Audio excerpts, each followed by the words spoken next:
Bem, dando continuidade ao capítulo de estatística, vou apresentar mais uma experiência minha, desta feita no Hospital dos Servidores do Estado, hoje Hospital Federal dos Servidores do Estado, uma instituição com grandes serviços feito na medicina nacional, inaugurado em 1947, que historicamente era destinado aos servidores públicos federais quando a capital era aqui no Rio de Janeiro.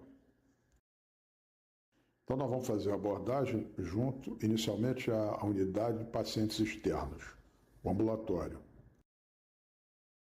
Aí uma planilha para fazer uma visão geral do hospital e pelo número de leitos do hospital e a sua correlação posterior com o ambulatório, nós vamos ver a seguir. Então, era na ocasião da análise, em 2004, 53% dos leitos eram destinados aos serviços cirúrgicos. Então, o HSE é um hospital com perfil cirúrgico. Aqui nós podemos ter uma ideia da magnitude do prédio de ambulatório do Hospital dos Servidores, com mais de 140 salas de atendimento para consultas e procedimentos, num prédio onde, no quinto andar, nós temos o centro de estudos, auditórios, bibliotecas, e que serve a inúmeros eventos, até mesmo pequenos congressos são efetuados no quinto andar do prédio dos ambulatórios, e ainda temos o centro cirúrgico ambulatorial, com 7 salas, que fica no térreo. E os serviços são distribuídos pelos andares, o que dá uma dimensão muito grande de potencial capacidade de atendimento. Com base, então, na estrutura previamente apresentada, partindo de uma base de 10 consultas por consultório por turno, em 2 turnos, em 149 consultórios, então nós teríamos 2.980 consultas por dia, o que totaliza 786.720 consultas por ano. Da mesma forma, 10 procedimentos por sala por turno, em 2 turnos, em 44 salas, nós teríamos 880 procedimentos por dia e, por ano, 232.320 procedimentos. Nesses 2 gráficos, evolutivamente, entre 2005, que era mais ou menos a época da análise, até 2010, o que se viu foi a redução progressiva da utilização da capacidade instalada, por N razões. Falta de médico, salas interditadas e assim por diante. Da mesma forma, na neurologia, a gente até tem a curva de tendência mantendo mais ou menos a proporcionalidade de número de consultas por mês no ambulatório de neurologia. Na ortopedia, a gente viu a linha de tendência mostrando um aumento da capacidade de atendimento, com a capacidade instalada estável, porque o número de consultas por sala pode ter aumentado. No pré-natal, a mesma coisa, uma estabilidade do número de atendimentos. Então, eram serviços que alguns com uma tendência a aumento do atendimento, mesmo com a capacidade instalada, e outros mantendo a estabilidade. A proctologia e a urologia, com acentuações discretas, de acordo com a demanda ou com o número de residentes, isso tudo vai dando uma variação para mais ou para menos. Na otorrino, houve uma progressão positiva para o aumento de atendimentos, na clínica médica, mais ou menos estabilidade. E aí, com base num levantamento feito junto ao RH, a gente considerou horas médicas semanais, número de 20. Então, que seria o mínimo de horas médicas semanais, porque alguns alguns médicos tinham 40 horas semanais, então ele representaria 2 médicos nesse raciocínio. E aí a gente fez uma previsão da capacidade com base no número de profissionais nos serviços cirúrgicos, por exemplo. Então seria o percentual de horas médicas semanais para as atividades ambulatoriais. Então vocês estão vendo que varia muito de serviço para serviço. Então você tem os percentuais para atividades ambulatoriais, aí as horas médicas destinadas para as consultas, o percentual de horas médicas destinado aos procedimentos por semana, número previsto de consultas por ano, com todas as bolsas de residentes preenchidas, que eu estou colocando o residente, que tem 60 horas previstas na época, então seriam 3, cada residente representa 3 vezes 20 horas. E o número previsto de procedimentos por ano, com todas as bolsas de residentes preenchidas. Então, essa é a determinação da capacidade de atendimento em consultas e procedimentos. Nos serviços clínicos, a gente já muda um pouquinho, porque algumas atividades clínicas têm atividade apenas ambulatorial. Outras têm outros procedimentos. A nefrologia, por exemplo, destina 20% das horas médicas semanais para atividade ambulatorial. E aí a gente vai fazendo todos os cálculos, serviço por serviço, para previsão de capacidade com base no número de profissionais dos serviços clínicos. E aí, feitos todos esses cálculos, a gente consegue chegar ao número previsto de consultas por ano, com todas as bolsas de residentes previstas. Então, a capacidade seria de 719.497 consultas e 258.431 procedimentos. E nesses procedimentos são procedimentos diagnósticos e terapêuticos. Então, essa era a capacidade, com base nas horas médicas semanais de cada serviço, ok? E aí, quando a gente faz um confronto entre estrutura física e consultas com base em horas médicas, naquela ocasião, a gente teria a capacidade tanto física, estrutural, quanto de horas médicas equivalentes, né? 720 mil com as bolsas de residentes preenchidas todas, para 786 mil com base na estrutura física. E nos procedimentos, 258 mil, 260 mil, e com base na estrutura, 232 mil. Então, era uma condição que possibilitaria que o investimento adequado poderia garantir o funcionamento pleno de uma estrutura bastante grande, que poderia absorver um contingente muito grande de pacientes e independente de CISREG e tal. Na ocasião, essa era a discussão, porque era preciso determinar a capacidade para que houvesse uma oferta ao CISREG antes que se tornasse o que é hoje, que 100% das vagas e tudo são destinados para o CISREG. Nada tem mais autonomia. Os serviços não têm mais autonomia de gerenciar vagas para consultas, procedimentos e internações. Uma outra análise dentro da capacidade do hospital foi avaliar a produtividade de serviços cirúrgicos no triênio 2002, 2003 e 2004. A ideia era fazer um relatório para o Ministério da Saúde. Por quê? Porque o hospital dispunha no centro cirúrgico, com 21 salas, equipamentos de anestesia, na ocasião, top de linha. Equipamentos que davam uma segurança anestésica invejável até para hospitais privados, porque eram equipamentos sob locação com fornecimento de insumos. Era um processo de serviços, né? Então, contratação de serviço de locação de equipamentos com fornecimento de insumos.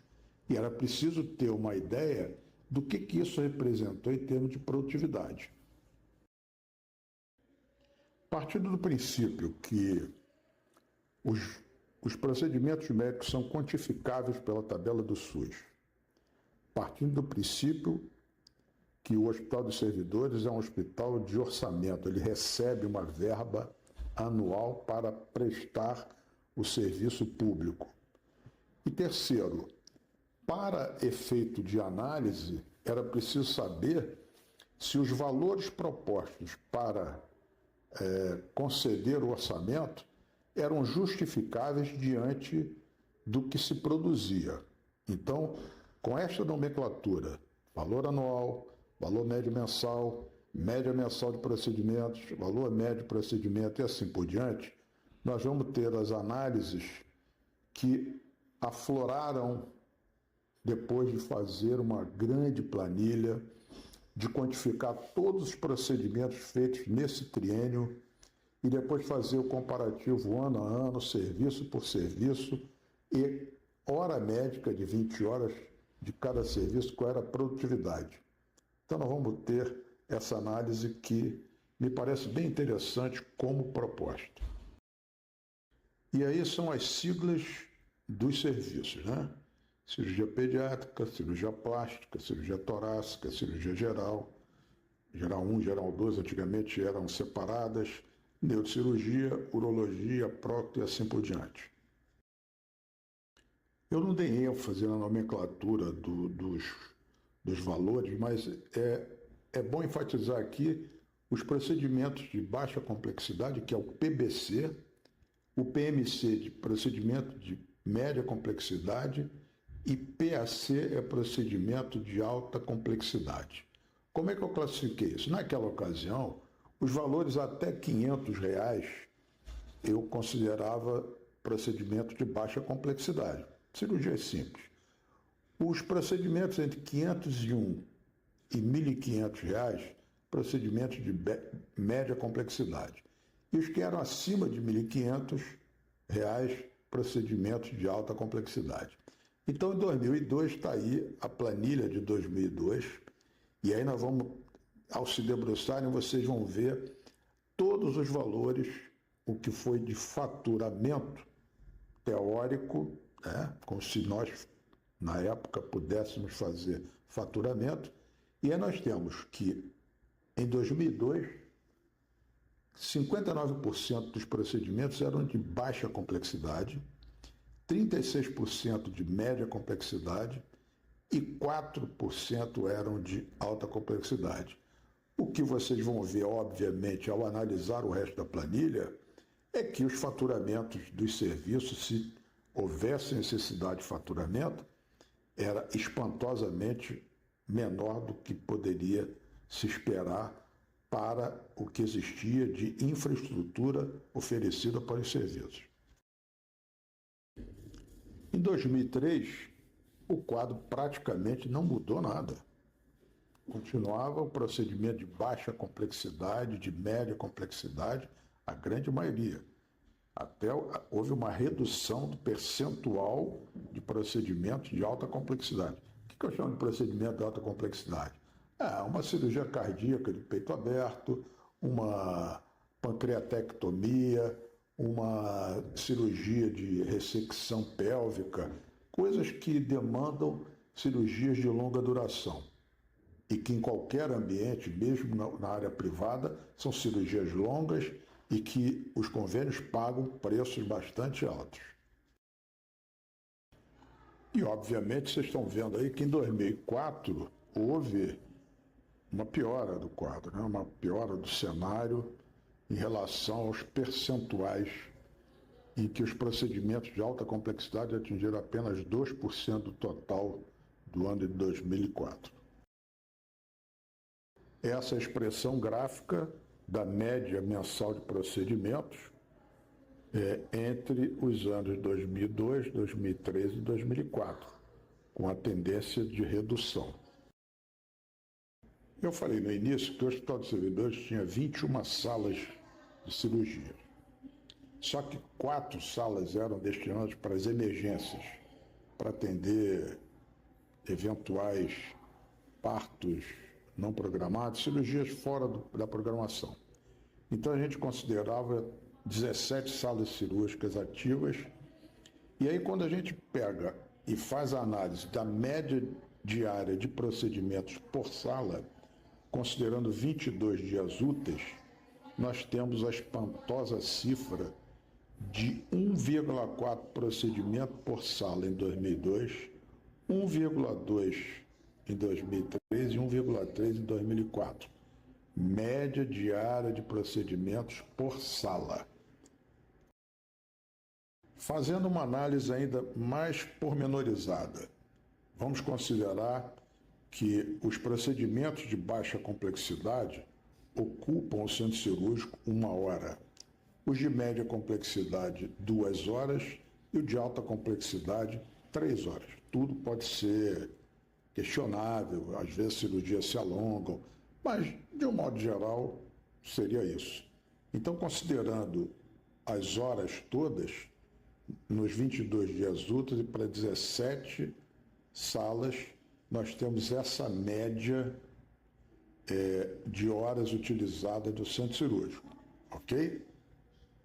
Para cada 61% do total de 16 mil, seria um percentual, 61% de 16 mil, daria 10 mil e pouco. 36% de 16 mil daria 11, e 3% de 16.507 daria 1.486 procedimentos de alta complexidade. Essa é o que a gente faz a leitura nessa planilha. Então, partindo de que a gente já fez o cálculo das horas, o total de horas em 3 anos foi de 23.440. Eu estou somando 10.069 com 11.885 com 1.486. Então, seriam o total de 23.440 no triênio, 7.813 horas em cada ano, 651 horas por mês, 29,6 horas por dia de utilização, horas por sala por dia, dividido por 17, daria 1,8 horas por sala por dia é a utilização. Se eu fizesse o cálculo, colocando as 17 salas, 22 dias úteis, por 24 horas, digamos que o centro cirúrgico está lá disponível 24 horas, mas eu não tenho a força de trabalho disponível 24 horas. A taxa de utilização do centro cirúrgico seria de 7,50% ou 92,5% de taxa de ociosidade. Os críticos podem fazer contestações. Isso é um exercício, é uma análise, era para ilustrar como se pode utilizar os números para chegar a uma determinação em cima das capacidade de recursos humanos, capacidade estrutural, capacidade infraestrutural, e foi com esse objetivo que esse estudo foi feito. E aí a gente pode ainda desdobrar outra análise. Posso fazer outra abordagem. Nós temos aí a média, 22 dias úteis. Vamos trabalhar com o menor número de salas. 14 salas cirúrgicas ativas. Pelo mesmo caminho, vamos chegar ao número de horas de procedimentos de baixa complexidade, média complexidade, alta complexidade, baseada nas estatísticas já apresentadas. Mais uma vez, agora avançando para o número de horas. Então, nós chegamos aí, horas por sala dia, 2,1 horas. Então, considerando as salas disponíveis 24 horas, 14 salas cirúrgicas, ainda assim nós teríamos a taxa de ocupação de 8,8% e uma ociosidade de 91,3%. Extrapolando, fazendo aí o seguinte, 14 salas cirúrgicas e vamos considerar cada sala disponível 12 horas. Ainda assim, nós teríamos a taxa de ocupação de 17% e uma ociosidade de 82,5%. O que pensar dessas situações? E aí nós vamos vendo o valor médio mensal dos procedimentos em queda, de 2002 para 2004. Valor médio mensal faturável, entre aspas, pelo hospital nos anos mostrados aí. Graficamente, os percentuais de complexidade, baixa, média e alta complexidade.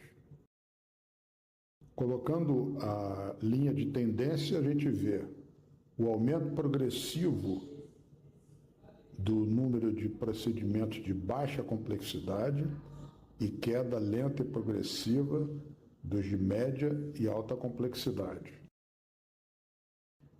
Aí nesse gráfico, o valor médio mensal faturado, entre aspas, por situação médica de 20 horas. Cada cirurgião, 20 horas. Então a gente vê que o valor médio caiu, a tendência de queda entre os anos apontados. Aí, média mensal de procedimentos por situação médica. Procedimento cirúrgico por situação médica. Por mês, 2,2 procedimentos por 20 horas médicas em 2002, chegou a 1,8 por médico por 20 horas em 2003 e subiu um pouquinho para 2 procedimentos por situação de 20 horas médica em 2004.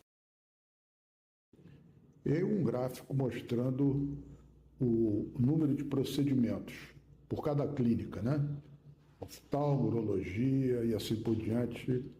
Depois vocês olhem com cuidado esse gráfico para mostrar que alguns serviços fazem pequenas cirurgias em grande número, como é o caso da oftalmo, né?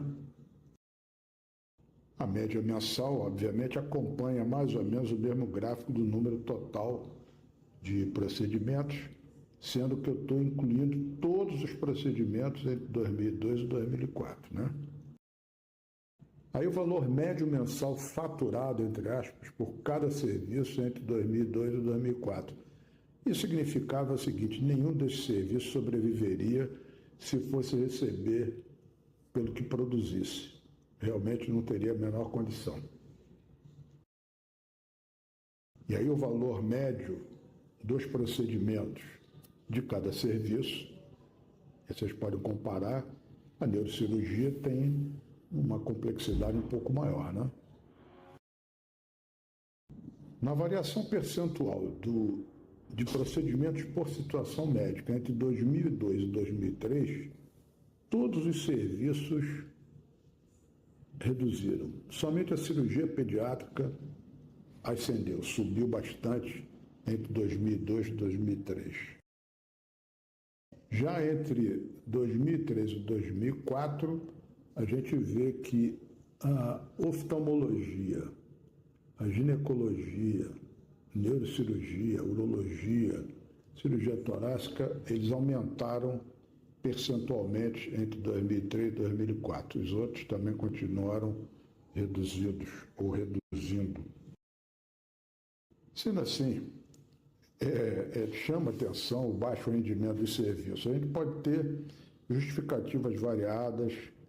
Eu quero ressaltar que esta análise e essa estatística foi baseada em dados de cirurgias efetuadas e não mapa cirúrgico. Então, não tinha nem como maquiar isso. O que foi feito foi codificar todos os procedimentos efetuados ao longo desses 3 anos, junto à tabela do SUS, e quantificar cada um dos itens. Isso realmente foi um trabalho muito grande, feito em planilha de Excel, e os resultados chamam a atenção. Isso poderia gerar medidas administrativas contundentes, porque a gente tem aí algumas justificativas de falta de material, déficit pessoal, ausência de metas, falta de renovação, cirurgiões envelhecendo, ausência de indicadores, gestão reativa, você vai trabalhar em cima do que aconteceu, falta de estímulo, demanda não controlada, aí tem fatores a serem considerados. Entre eles o fato de que deveria haver um pacto entre direção e serviços. Segundo, o cirurgião não tem que ter a obrigação, no meu modo de ver, de assinar ponto, botar dedo em ponto eletrônico, nada disso. O pacto tem que ser de procedimentos e, como todo procedimento é quantificável, é falar em cifras, valores. Os valores financeiros envolvidos não necessariamente eles dirão ou ditarão normas. Na realidade, ele serve como um indicador para se estabelecer os pactos de gestão entre direção e serviços cirúrgicos. Ou seja, eu vou dar um exemplo. O cirurgião renomado que faz parte do quadro de cirurgiões do Hospital dos Servidores. Ele tem uma demanda própria enorme na sua clínica privada. Seria muito fácil chegar para o colega e perguntar: qual é o dia que você pode vir aqui? Eu só posso vir aqui terças e sextas. Então, beleza. Nesses dias, você vai ter que ter um compromisso de produzir tantos reais pela tabela, e ele pode escolher um grande número de pequenos procedimentos ou um menor número de grandes procedimentos, já que ele tem habilidade para isso. Então, isso seria uma forma de estabelecer pactos em que você teria uma condição melhor. Lógico que isso demanda ajustes da relação trabalhista, ajustes de relação com o próprio Ministério, ajuste com toda a legislação. Então, existem formas de fazer esse pacto e esse trabalho serve como orientador, sim.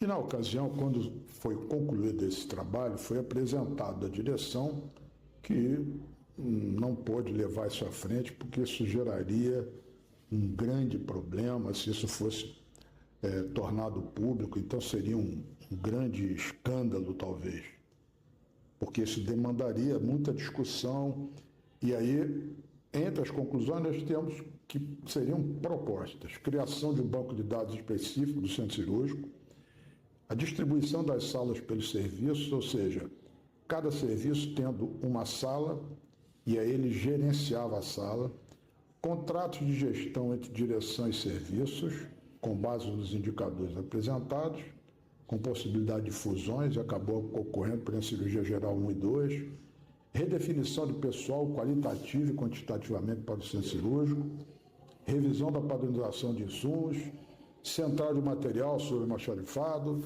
revisão de toda a infraestrutura do centro cirúrgico e definição da capacidade de atendimento dos serviços, quantidade e qualidade. Isso seria o básico para um contrato de gestão.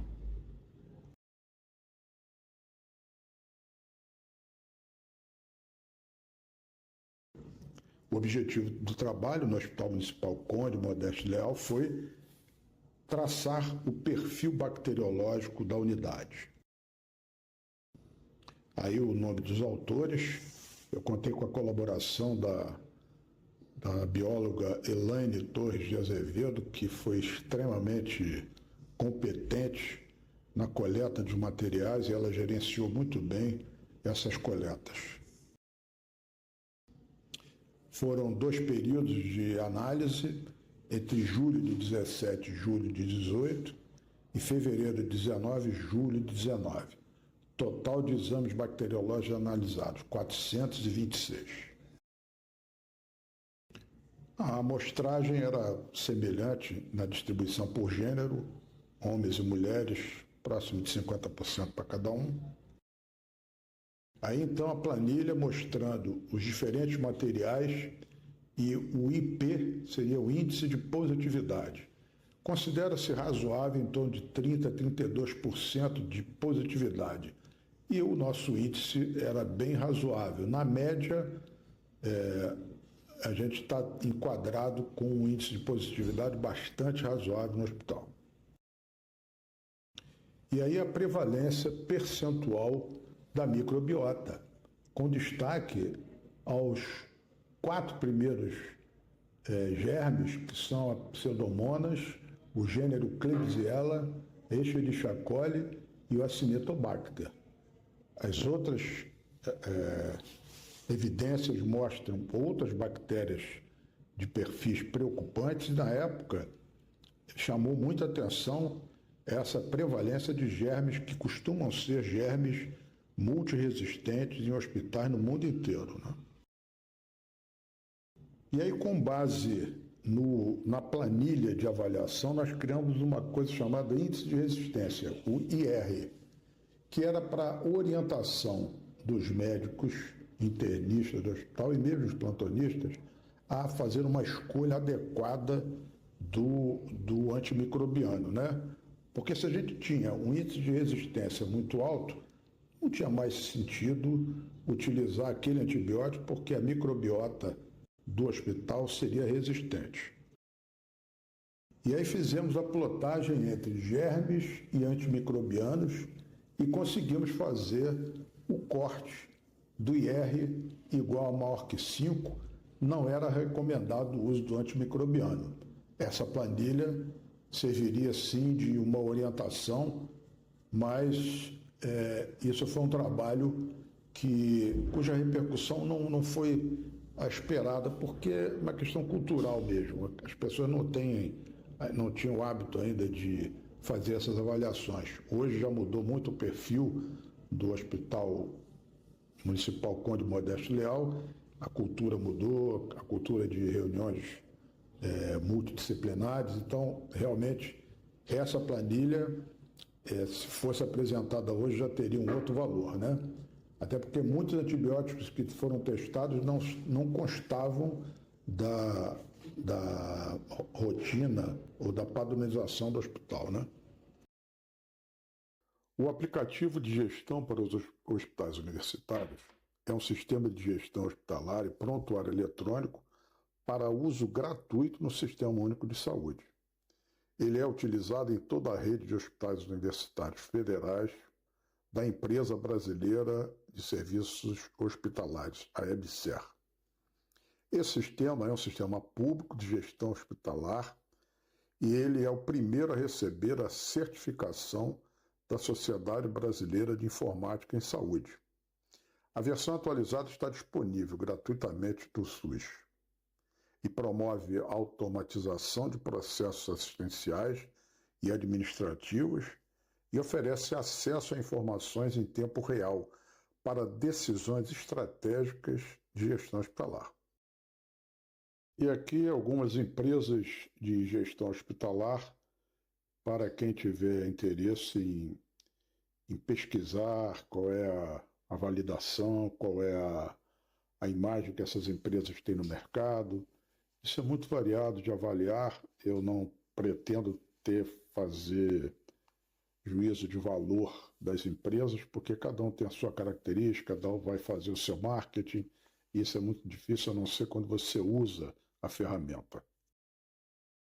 Aí uma grande listagem de empresas que oferecem software de gestão de diferentes dimensões, diferentes focos, e aí uma pesquisa que cada um que tiver interesse pode se debruçar na internet para avaliar qual o melhor produto a ser adotado em sua unidade. Bom, seja público ou privado, o hospital precisa ter equilíbrio entre receitas e despesas para se tornar viável econômica e socialmente. Indicadores de desempenho, contratos de gestão e equilibrada política de aquisição de bens e serviços, suportados por corretas avaliações estatísticas, representam a forma mais coerente de prestar contas aos acionistas ou à população. Um grande abraço a todos e até a próxima aula.